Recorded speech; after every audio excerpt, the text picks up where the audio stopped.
Article 101, Clause 1 of the Constitution requires the President to give the State of the Nation address.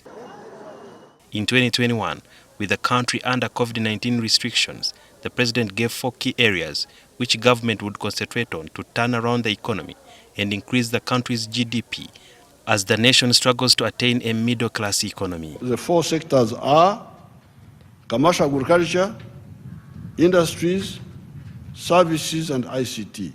The President boasted that Uganda's economy had grown from $1.3 billion in 1986 to $40 billion. However, he was surprised that US companies like Walmart was worth $580 billion, much bigger than Uganda but smaller than $400 billion GDP for all the East African countries. We must aim at the size of the economy of at least $300 billion by foreign exchange method. As a way of ensuring that more people earned more at household levels to increase the GDP, the government came up with the parish model, which is already being rolled out, awaiting the results. The President said the country would increase the pay of doctors, starting with 4 million shillings for each of those who have just graduated. The senior doctors involved in research would be paid 15 million shillings per month. He was concerned about the need to hold COVID-19 vaccine tests. I salute our scientists who have developed the diagnostics, have been working on the therapeutics, and also the vaccine. 2 of our diagnostics are ready for manufacturing, and we're in the process of putting up the factory to mass manufacture.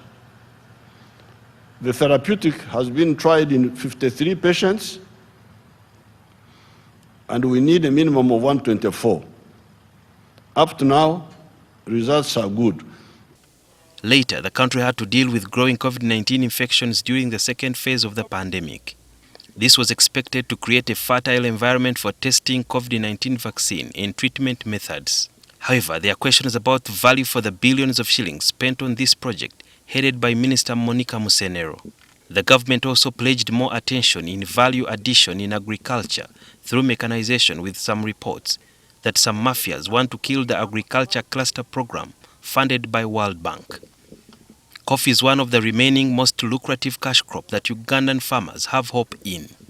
Coffee falls into this category. We have gone from 3 million bags to 7 million bags. Fortunately, the global demand is able to take all the coffee, because the global coffee demand is 166.3 million 60 kilogram bags. However, the value addition program has run into the challenges that led to low and fair prices. Recently, government proposed a Vinci coffee agreement that was meant to add value to coffee after government deliberately pulled out of the world coffee market. However, Parliament found the deal unfair to the farmers. On the issue of industrialization, the President mentioned what has been the problem that led to high power tariffs.